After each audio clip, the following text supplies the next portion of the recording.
بصرے کا گورنر حجاج بن یوسف بڑا ظالم آدمی تھا، تو حضرت سعید بن جبیر رضی اللہ تعالیٰ عنہ ایک تابعی بزرگ تھے، تو آپ اس کے غلط کاموں پہ اسے ٹوکا کرتے تھے۔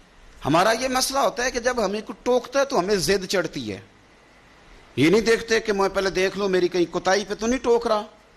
وہ ظالم تھا، آپ اسے ٹوکتے تھے، تو جب روک ٹوک ہونے لگی تو یہ جو بادشاہ قسم کے لوگ ہوتے ہیں ان کی خواہش ہوتی ہے کہ ہمیں پوچھنے والا کوئی نہ ہو۔ روک ٹوک بڑی تو اس نے بلا لیا حضرت سعید بن جبیر رضی اللہ تعالیٰ عنہ کو، بلا کے کہنے لگا میں آپ کو قتل کروں گا۔ تو آپ فرمانے لگے جس طرح تو مجھے قتل کرے گا نا، میرا رب بھی تجھے اسی طرح ہی قتل کرے گا۔ اللہ والے تھوڑا کسی سے ڈرتے ہیں، وہ اسی طرح تجھے قتل کرے گا۔ کہنے لگا حضرت سعید بن جبیر رضی اللہ تعالیٰ عنہ سے کہ اگر آپ مجھ سے معافی مانگ لیں گے تو میں آپ کو چھوڑ دوں گا۔ تو آپ فرمانے لگے معافی تو میں روز مانگتا ہوں، پر صرف اپنے رب سے، تجھ سے کاہے کی معافی مانگوں، کس بات کی تجھ سے معافی مانگوں؟ کہنے لگا پھر آپ باز جلاد سے کہنے لگا اسے قتل کرو۔ آپ نے ہنسنا شروع کر دیا، تو وہ کہنے لگا ہنستے کیوں ہو؟ فرمانے لگے تیری جرت پہ ہنس رہا ہوں کہ خدا کا کمزور بندہ ہو کہ تو کس طرح کی جرت کے ساتھ باتیں کر رہا ہے کہ میں تجھے قتل کرا دوں گا۔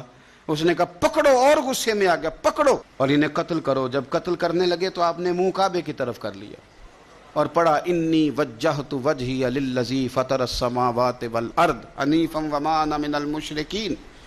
کعبے کی طرف منہ کر کے یہ دعا پڑھی تو کہنے لگا اچھا اس کا رخ پھیر دو کعبے سے۔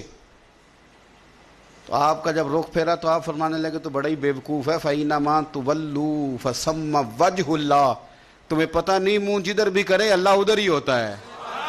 تو بڑا بیوقوف ہے، تو کعبے سے رخ پھیر کے سمجھتا ہے کہ اللہ کوئی معاذ اللہ مقید ہے، ادھر رب تو ہر طرف ہے، جلوہ تیری ذات کا کو بکو ہے، میں جدھر دیکھتا ہوں ادھر تو ہی تو ہے، جدھر دیکھتا ہوں ادھر، جے میں تینوں اندر جانا تو پھر مقید جانا، تو جے میں تینوں باہر جانا تے اندر کون سمانا، اندر بھی تو ہے تے باہر بھی تو ہے تے بلا کون نمانا۔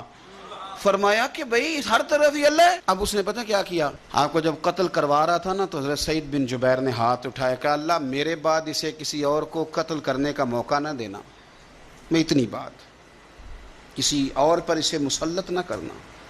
حضرت سعید بن جبیر قتل ہوئے، شہید ہوئے، تو اتنا خون بہا کہ خون بند ہی نہیں ہوتا، اتنا خون۔ وہ کہنے لگا وزیروں سے، مشیروں سے، طبیبوں سے کہ اتنا خون؟ تو وہ کہنے لگے بادشاہ یہ خون بتاتا ہے کہ یہ بندہ تجھ سے ڈر کے نہیں مرا، ورنہ تو تلوار بندے کے قریب آتی ہے تو خون خشک ہوتا جاتا ہے، ورنہ تو حکم ہوتا ہے سزائے موت کا تو لوگوں کے کپڑے ڈھیلے ہو جاتے ہیں، جسم کمزور ہو جاتا ہے۔ یہ بندہ نہ ڈر تھا، اس لیے اتنا اس کا خون نکلا ہے کہ اسے کوئی ڈر نہیں تھا۔ حضرت سعید بن جبیر کو قتل کرنے کے بعد نا حجاج بن یوسف 15 دن زندہ رہا ہے، صرف 15 دن۔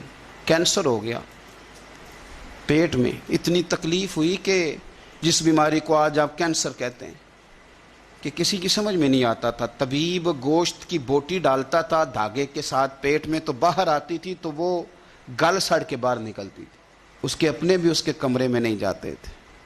او یارو، ظلم کرتے ہوئے لوگ سوچتے نہیں کہ اس کا حساب کتنا بھیانک ہوگا۔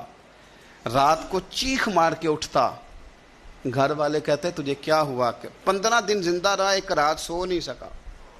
وہ کہتا تھا جب بھی میں سوتا ہوں تو سعید بن جبیر میری خواب میں آتے ہیں اور میری ٹانگ پکڑ کے گھسیٹتے ہیں تو میری آنکھیں کھل جاتی ہیں، یہ جو بد دعائیں ہیں یہ تمہارے بستر تک تمہارا پیچھا کرتی، یہ نیندوں میں سوراخ کر دیتی۔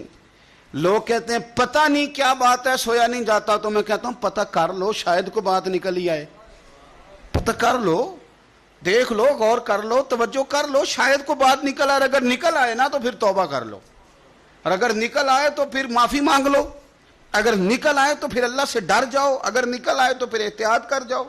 لیکن باتیں نکلنے پر بھی ہم ماننے کو تیار، تو یہ مت سمجھیں کہ جب انسان کسی کا ظلم کرے گا تو وہ چین کی نیند سوئے گا، یہ ہو سکتا، جیسا کرو گے پھر ویسا